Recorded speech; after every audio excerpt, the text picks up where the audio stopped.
Trata de pasar, pero no encuentra espacio. Su Mercedes sube sobre el hauste de McLean y decola.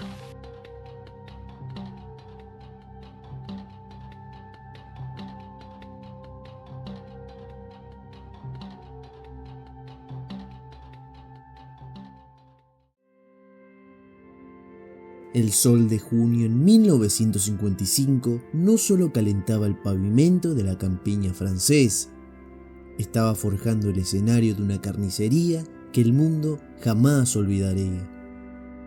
Bienvenido a Le Mans, pero no a la carrera que conoces hoy. Olvida la seguridad, olvida los muros de contención y los trajes ignífugos.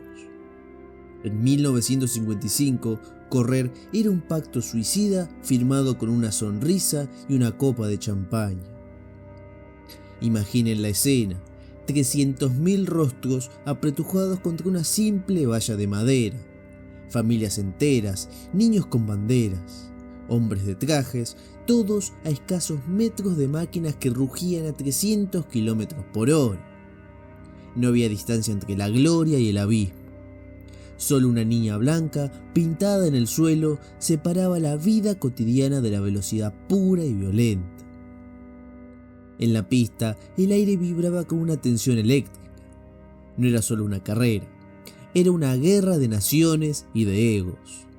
Por un lado, el orgullo alemán, Mercedes-Benz con sus flechas de plata y su motor de inyección directa, una joya de ingeniería nacida de la ceniza de la posguerra. Por el otro lado, el estilo británico, Jaguar con sus frenos de discos revolucionarios decididos a humillar a los alemanes en suelo francés. En el centro de este huracán de metal estaba Pierre Levegh, un veterano, un hombre que conocía el miedo pero que ese día parecía perseguido por una sombra. Junto a él, el joven Mike Hawthorne, un rubio impetuoso que manejaba como si no tuviera nada que perder. Ambos estaban a punto de colisionar no solo en la pista, sino en la historia. Faltaban pocos minutos para las 6 de la tarde. El motor del Mercedes-Benz 300 SLR de Levegh aullaba. Una sinfonía de pistones que pronto se convertiría en un alarido de agonía. Nadie en las gradas lo sabía, pero el cronómetro de la muerte ya se había activado. En cuestión de segundos, la mayor fiesta del automovilismo se transformaría en un matadero a cielo abierto. Un error mínimo, un frenazo brusco, una maniobra desesperada, y el cielo de Le Mans se oscurecería con el humo de cuerpos quemados y metal retorcido. Hoy no vamos a hablar de quién cruzó la meta primero.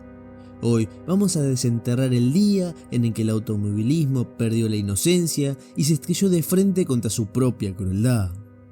Esto es Le Mans 1955 y la tragedia que cambió todo para siempre. Para entender la magnitud de lo que estaba por ocurrir, hay que sumergirse en la mentalidad de esos hombres que, en 1955, se creían inmortales. No eran solo corredores, eran sobrevivientes de una guerra mundial que había terminado apenas una década atrás. Para ellos, el riesgo no era una estadística, era el aire que respiraban. En esa tarde de junio, el circuito de las Artes no era solo una pista de carreras, era un campo de batalla donde la tecnología alemana de Mercedes-Benz y el orgullo británico de Jaguar se estaban despedazando por la supremacía. El contexto era de una competitividad insana. Juan Manuel Fangio y Mike Hawthorne estaban enfrascados en un duelo que iba más allá de la lógica deportiva. Estaban bajando los récords de vuelta en cada giro, llevando máquinas de casi 300 caballos de fuerza por caminos que originalmente fueron diseñados para carruajes de caballos. No había guardarraíls, no había escapatorias de asfalto, solo muros de tierra, árboles y una marea humana de 300.000 personas separadas de la muerte por apenas unos centímetros de aire.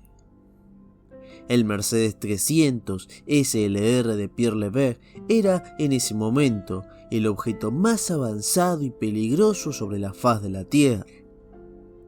Los ingenieros alemanes, en su búsqueda obsesiva por la ligereza, habían construido la carrocería con una aleación llamada electrón. Era una mezcla de magnesio y aluminio que permitía al auto volar sobre el pavimento, pero que escondía un secreto aterrador: el magnesio. Una vez que este se enciende, es casi imposible de apagar.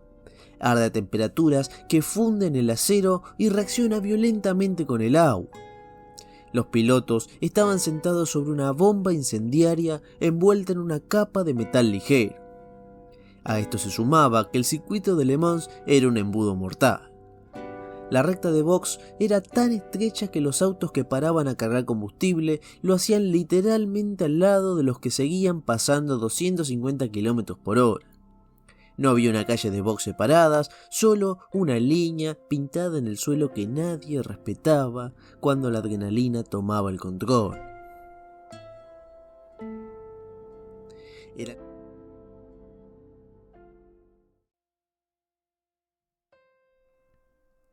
Eran las 6:26 de la tarde. El sol empezaba a bajar, proyectando sombras largas y traicioneras sobre el asfalto. El cansancio visual, después de más de 2 horas de tensión extrema, empezaba a pasar factura. Mike Hawthorne lideraba con su Jaguar. Venía de una vuelta frenética, decidido a entrar a boxes. Esto para no perder su ventaja sobre Fangio. En ese instante de orgullo y urgencia, Hawthorne cometió el error que desencadenaría la tragedia. Al ver a sus mecánicos, clavó los frenos de discos de su Jaguar. Estos frenos eran una tecnología revolucionaria que Mercedes no tenía. Permitían detener el auto en una distancia muchísimo más corta que los viejos frenos de tambor. Hawthorne frenó de golpe justo de haber sobrepasado un auto mucho más lento, el Austin Hill de Lance McLean. Fue una maniobra de una arrogancia técnica absoluta. Frenar en la cara de un piloto que no tenía su misma capacidad de atención. Lance McLean, un piloto con menos experiencia y con un auto infinitamente menos capaz, se encontró de repente con la parte trasera del Jaguar de Hawthorne ocupando todo su campo visual. El instinto de supervivencia es ciego. McLean, para evitar incrustarse contra Hawthorne, dio un volantazo violento hacia la izquierda y hacia el centro de la pista, sin sospechar que por detrás venía el expreso de las flechas de plata a una velocidad de impacto total. Pierre Levegh, en sus Mercedes, se encontró con el auto de McLean cruzándose su trayectoria como una pared que aparece de la nada. No hubo tiempo para frenar, no hubo tiempo para maniobrar. En ese microsegundo, Levegh supo que su vida se había terminado. Pero antes de morir hizo un último gesto que lo elevaría a la categoría de héroe trágico. Levantó su brazo derecho fuera de la cabina. Era una señal desesperada para Juan Manuel Fangio, que venía pegado a su espalda. Ese brazo levantado fue lo que le permitió al gran campeón argentino reaccionar un segundo antes, esquivando el caos por un margen milimétrico, mientras el auto de su compañero era un misil. La física de lo que siguió parece sacada de una pesadilla. El frente del Mercedes de Levegh impactó contra la parte trasera en rampa del Austin Harley de McLean. Debido a la forma del auto de McLean y a la velocidad de Levegh, el Mercedes no chocó contra él, sino que lo usó como un trampolín. El auto de 800 kilos de magnesio despegó del suelo, elevándose por los aires y rotando sobre sí mismo mientras volaba directamente hacia las gradas repletas de gente. Al golpear un terraplén de contención que apenas tenía 1 metro de altura, el Mercedes se desintegró. El impacto fue tan violento que el motor, el eje delantero y los componentes de la suspensión se desprendieron de la estructura y salieron disparados como una metralla de una bomba de fragmentación. Estas piezas pesadas de hierro y acero volaron a 200 km por hora, cortando todo lo que se encontraban a su paso. El capó del auto hizo como si fuera una guadaña gigante, decapitando y mutilando a decenas de espectadores que ni siquiera tuvieron el tiempo de gritar. Mientras los escombros seguían cayendo sobre la multitud, el resto del chasis de Mercedes aterrizó sobre el muro y explotó. El magnesio se encendió instantáneamente, creando una bola blanca de fuego, tan brillante que cegaba a quienes intentaban mirar. La gente, en medio del pánico, cometió el error lógico de intentar apagar el fuego con agua, lo que solo sirvió para alimentar estas llamas. Cada chorro de agua generaba explosiones de vapor y chispas de magnesio ardiente que se pegaban a la ropa y a la piel de los sobrevivientes. Esto los quemaba hasta los huesos. Pierre Levesque murió en el acto, su cuerpo arrojado afuera del auto contra el pavimento. Pero su auto se había convertido en una pira funeraria que estaba consumiendo a familias enteras.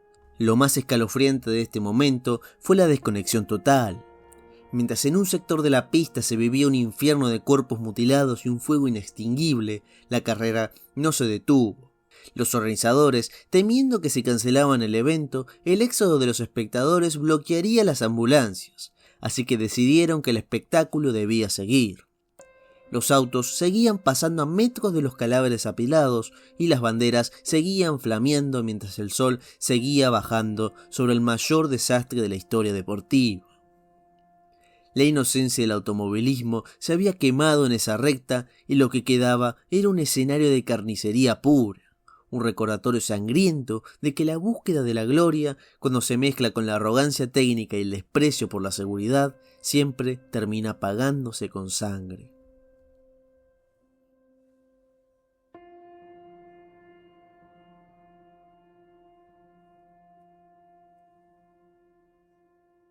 El humo negro comenzaba a mezclarse con la luz blanca y cegadora del magnesio, creando una atmósfera de pesadilla que ningún espectador jamás olvidaría.